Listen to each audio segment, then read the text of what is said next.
only have a small amount in the long tail. So if you use that barbell, you're going to have 50% Bitcoin. You won't go wrong. You're going to have 10% where you're going to learn stuff, and you're going to learn a lot of hard lessons. You might make one win and you might think you're a genius, but generally you'll learn hard lessons. In the middle, just, again, don't take too much risk with that middle capital either. It's all right to go a little bit further out the risk curve, ETH, Solana, whatever, but don't go too far out, because there's a lot of regret within that. But the minimum regret portfolio is that, is, as you said, majority Bitcoin, small tail, and then something sensible in the middle bucket that has potential decent growth, but no existential risk. A smart crypto portfolio follows a barbell approach. Keep most of your capital in Bitcoin, put a small portion into high-risk experiments, and the rest into strong mid-risk assets like ETH or Solana. This setup reduces regret while still allowing upside. Many investors struggle psychologically because they didn't buy the lowest prices and now sit flat. Younger investors, in particular, feel desperate for big wins, which leads to emotional decisions driven by fear and hype rather than patience. Market conditions remain weak. Bitcoin has formed a death cross, a signal often followed by deeper drops, while Ether has fallen sharply but may see a short-term bounce if conditions improve. Stop. You don't have time. Don't miss out this 2025 bull run. Educate yourself first ahead of the crowd. We have created the ultimate step-by-step crypto cheat guide that will guide you this bull run. Unlock the secrets of crypto and make smarter investments today. Now by clicking on the link below to get your exclusive copy just under $10. Chris, I think the issue is look, you had a very good entry on your positions. Yeah. And therefore, your ability to take money off the table, considering Solana didn't go to new all-time highs.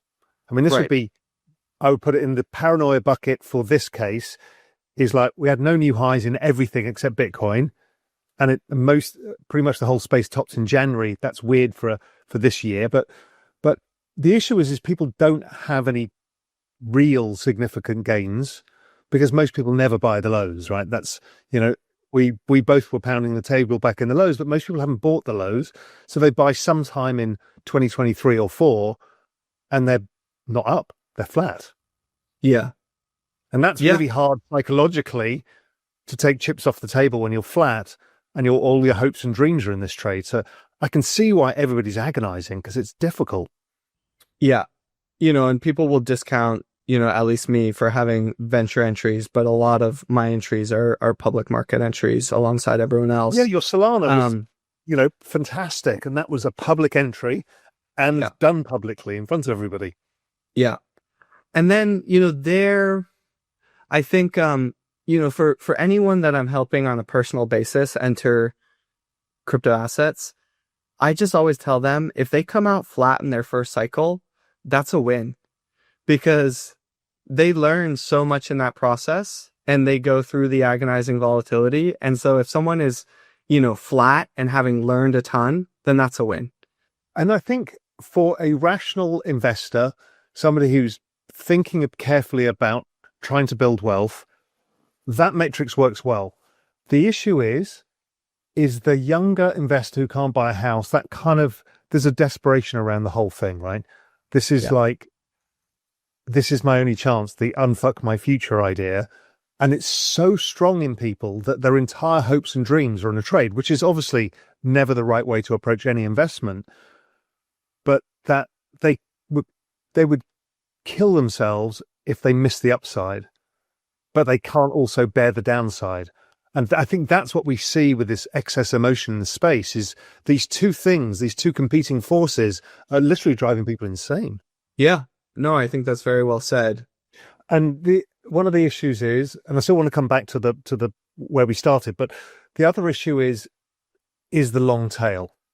Yeah. The long tail's getting longer because there is so much issuance and people become so believing that the long tail is their 100 or 1000x opportunity that they miss the main trade.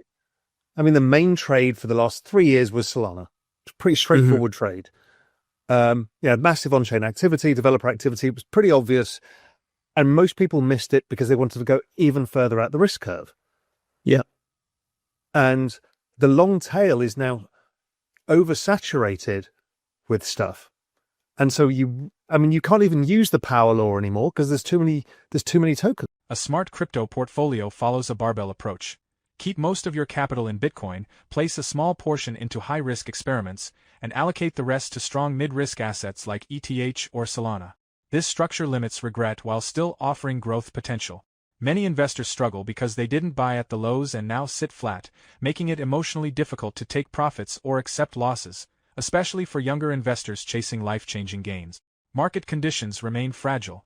Bitcoin has formed a death cross, a signal historically linked to deeper declines, while Ether has dropped sharply but could see a short-term bounce if sentiment improves. Weak macro conditions, a strong dollar, and continued ETF outflows are still pressuring the crypto market despite some quiet accumulation by large players. A lot of younger people have been brought up on gaming and adrenaline culture. The internet is all about dopamine. And so they naturally gravitate towards the traders on Twitter. And the traders are like, I bought it here, scalped there, oh my God, I made a 10x in this and that. And we know that, well, I know very few traders who ever make money over time. It's very, very, very hard to do. But people gravitate towards that because they can see that, Ansem has made, a 10x in WIF or whatever, and they want that. When really slow and steady wins the day. Just extend your time horizon, don't do anything, gives you much less of a chance of screwing it up. Particularly if you're owning a decent sized layer one, your probability of going horribly wrong is pretty small. I would go so far as to say, for most people, if you're getting started in crypto, you should start with a 50% minimum Bitcoin allocation. And then you can give yourself 50% everything else. And if you buy the Bitcoin at the right time, if you buy Bitcoin around the 200-week simple moving average, basically never sell it, and just hold it and have that as your anchor, because then you're always long the industry.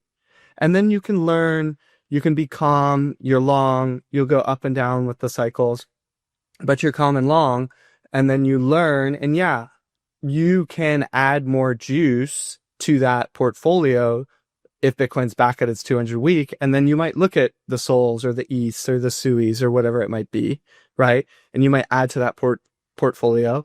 But then when things are stretching, you might take cash, and use it to reaccumulate again when you see Bitcoin's near its 200-week or under distress. And also, I try to teach people this don't fuck this up idea, which is only have a small amount in the long tail.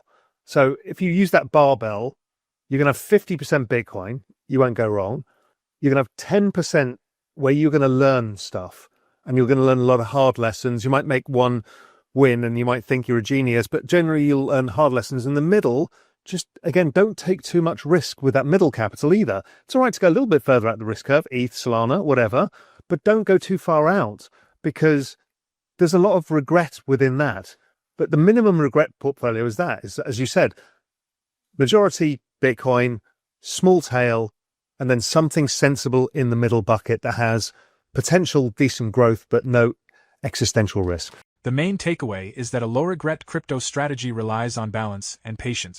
Keeping most of your portfolio in Bitcoin, with a small high-risk portion and a sensible mid-risk allocation like ETH or Solana, helps reduce emotional mistakes, especially for investors who entered late and now feel pressure to make big wins. Meanwhile, the market remains weak with Bitcoin flashing a death cross and Ether under pressure, even though some large players are quietly accumulating. Fear and desperation continue to drive poor decisions, while long-term discipline still offers the best edge. Is Bitcoin still your main anchor this cycle? Are you playing it safe or taking bigger risks right now? Share your thoughts in the comments.